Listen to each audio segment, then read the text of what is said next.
Bon, moi je suis béninois. Je suis béninois.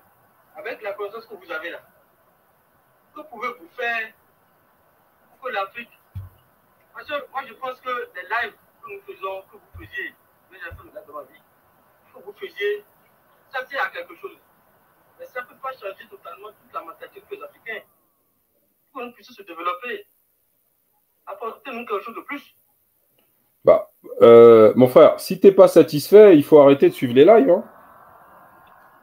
Tu penses que, attends. Tu penses que les gens qui ont un cerveau vide ont un avenir? Le développement, c'est déjà la connaissance, monsieur. Et sans connaissance, il n'y a pas d'avenir. Il n'y a pas de ce que tu appelles développement. Je veux dire, si tu peux ramasser des clochards là dans la rue, c'est pas parce que tu vas les mettre dans une Ferrari, s'ils n'ont pas le permis, ils vont prendre un mur et se tuer, c'est tout. Donc, vous pensez selon vous qu'avec vous... Tout commence avec la connaissance.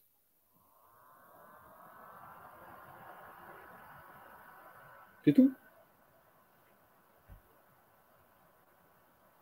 Il y a des millions de gens qui vous suivent, mais ils ne se corrigent pas. Non, mais oui, mais parce que c'est un combat qui est transgénérationnel. On ne fait pas des lives pour que demain les gens roulent en Ferrari ou en Porsche. Hein. D'accord? C'est transgénérationnel. Donc le travail qui est en train d'être fait, ce n'est pas les vieux qui ont 40 ans ou 50 ans ou 35 ans aujourd'hui qui vont en bénéficier. C'est nos enfants qui suivent les lives là. C'est eux qui vont démarrer leur vie différemment de nous. Eh oui, parce qu'ils auront eu accès à des connaissances jeunes dont nous, là, nous avons été privés, c'est tout. Ben oui. Vous. Je peux rajouter pour moi. Vas-y. Mon frère qui parle là. Moi, je vais te dire une chose très simple. Depuis que toi, tu suis les lives, les fétiches de guerre, qu'est-ce qui a changé chez toi? Bon, beaucoup. Qu'est-ce qui a changé? Moi, naturellement, qu'est-ce qui a changé beaucoup de choses en moi. Beaucoup de choses, complètement. Moi, personnellement, qu'est-ce qui a changé beaucoup de choses en moi?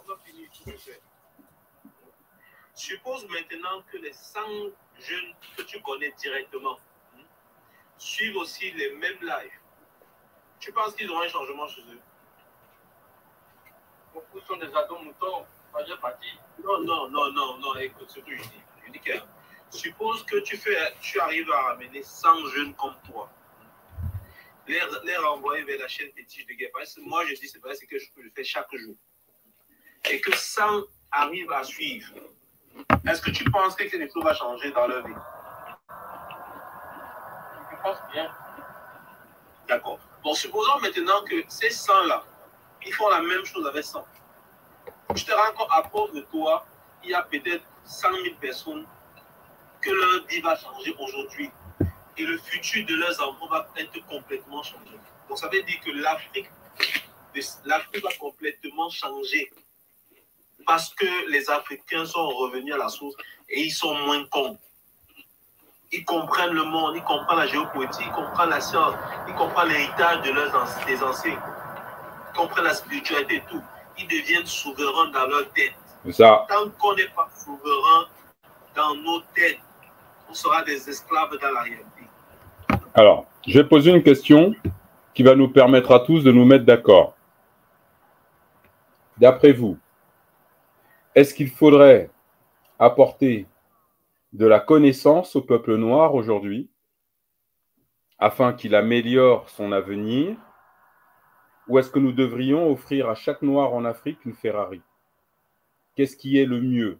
Une Ferrari pour chaque noir sur le continent africain ou de la connaissance? Pour l'avenir de l'Afrique, qu'est-ce qui est le mieux? Je vous écoute. Un, Ferrari, 2, connaissance. Allez-y.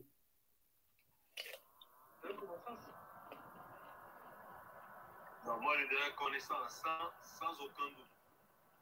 Sans la connaissance, tu es un danger pour toi-même et tu es un danger pour tous les autres. Bah voilà. Donc ça veut dire quoi, monsieur Petro? Ne me reprochez pas d'apporter l'essentiel à notre peuple. Et on le fait collectivement, les fétiches de guerre, c'est la connaissance qui est importante. Fétiche? Ouais. Je peux répondre vite fait au frère pour qu'il arrive à vraiment contextualiser dans quel monde il est. Au fait, le fait de suivre les fétiches, c'est pas, au fait, ça amène un plus dans la vie au quotidien en Europe parce que quand tu parles avec les Occidentaux, par rapport aux connaissances que tu as, par rapport au live qu'on suit avec les fétiches, les Occidentaux ont peur de toi parce qu'ils se disent comment il a ces infos-là. Par exemple, quand je dis un Occidental, tu sais que l'Élysée a été construit par un esclavagiste, il baisse la tête. Il baisse la tête parce qu'il voit que c'est pas reluisant. Le fait d'avoir un palais de présidentiel qui a été construit par quelqu'un qui a financé avec le sang des Africains. Donc, du coup, et les Européens, ils ont plus de respect pour des gens qui connaissent leur histoire que des ignorants. Voilà, parce que les ignorants, ils font leur affaire. Mais des gens, des connaissants, ils ont la crainte vraiment des connaissants. Donc, moi, c'est ce que j'ai pu constater au quotidien en vivant en Europe. Donc, voilà, donc le frère, il a tout faux. Bien, maintenant, on va se poser une deuxième question et on va reprendre le live. Alors, est-ce que, depuis que vous suivez les lives des fétiches de guerre, l'éducation que vous donnez ou que vous allez donner à votre enfant va changer, ou est-ce que ça sera la même chose? Est-ce que vous éduquerez vos enfants ou est-ce que vous éduquez vos enfants de la même manière? 1, de la même manière. 2, ça a changé ou ça va changer. Je vais commencer. Sans aucun doute, ça va changer. Quand je vois mon éducation aujourd'hui, je comprends toute la pauvreté de l'éducation que j'ai reçue. Voilà. Et tout ce que je peux apprendre aujourd'hui, ce sont les choses que j'aurais dû apprendre il y a 20 ans. Pareil. C'est extrêmement dangereux ce qu'ils nous donnent comme. On nous donne des miettes, et des miettes là sont encore détournées. Ça veut dire que les bonnes sous sont détournées, les bonnes sous, on vous donne les falsifications. C'est ça. Voilà, si on va dans le live de ce soir, on nous fait manger des momies. Non, mais tu vois, c'est pour répondre à Péto. C'est-à-dire que, tu vois, nous, aujourd'hui, on est des parents. Ou on va être des parents. Mais on va apporter, grâce aux connaissances que nous avons accumulées, une éducation à nos enfants, mais on va en faire des rois. On va en faire des rois. Nos gamins vont voir les lives fétiches de guerre. Moi, mon neveu, là, il a 18 ans. Il ne se passe pas une semaine sans qu'il se tape 3 lives. T'imagines qu'à 18 ans, il m'explique qu'il a des débats avec ses camarades de classe, hein, que nous, on n'aurait jamais eu à notre âge. Parce que lui, il dit, mais attends, quand il est en cours d'histoire, il me dit, mais tonton, à l'école, mais qu'est-ce qu'il mente? Qu'est-ce qu'il mente? Tu sais, on avait vu dans tel live que tel truc. Bah, je suis quand même allé vérifier. Et tout était vrai dans le live parce que j'ai tout retrouvé. Mais à l'école, la prof a dit le contraire. Elle a menti. Tu vois? Et bah, le gamin, il a 18 ans, mon vieux. C'est-à-dire qu'il est capable de faire la distinction entre la réalité historique et le mensonge académique. Est-ce que nous, on était capable de faire ça? Et non. Donc, ça veut dire quoi? Ça veut dire que les enfants que nous sommes en train d'élever seront beaucoup plus puissants à notre âge que nous le sommes à l'âge de nos parents.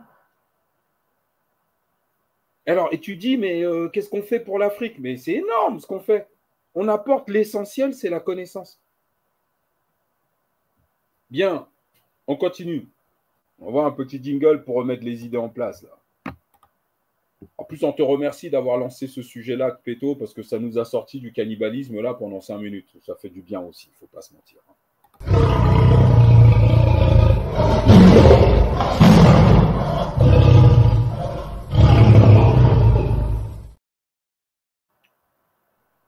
Vous m'entendez sur TikTok? Ouais. Ok, on y va. Donc, un traitement populaire. Vous savez ce que ça veut dire, populaire? Un traitement populaire était la momie, c'est-à-dire qu'on soignait les populations. Populaire, là, dans la phrase, ça veut dire population. Un traitement. C'est-à-dire, en fait, un traitement populaire était la momie. Populaire, c'est pour population. On traitait la population avec de la chair de momie, souvent en poudre, provenant de cadavres égyptiens embaumés. On est en Europe. Les gars allaient en Égypte chercher des cadavres embaumés.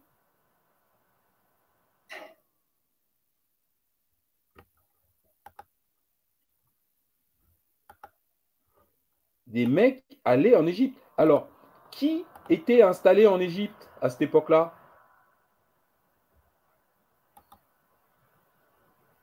Question. Quel peuple était installé en Égypte à cette époque-là?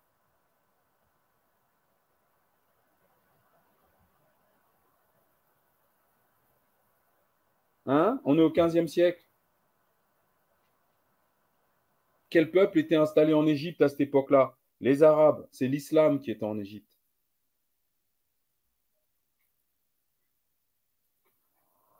On est au 15e siècle.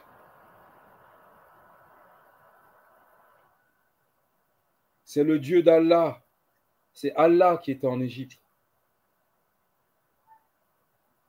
Alors, ça veut dire que les enfants d'Allah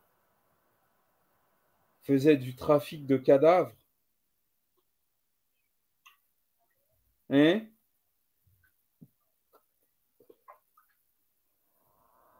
Allô? Monsieur... Oh.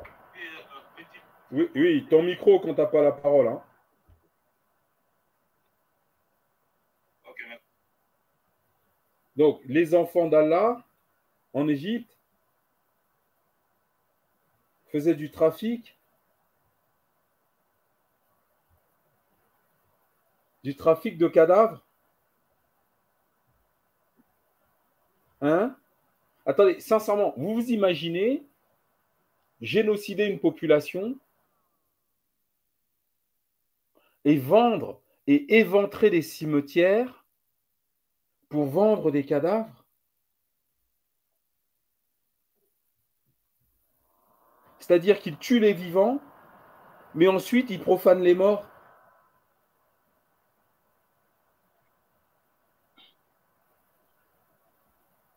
C'était la volonté d'Allah, ça aussi?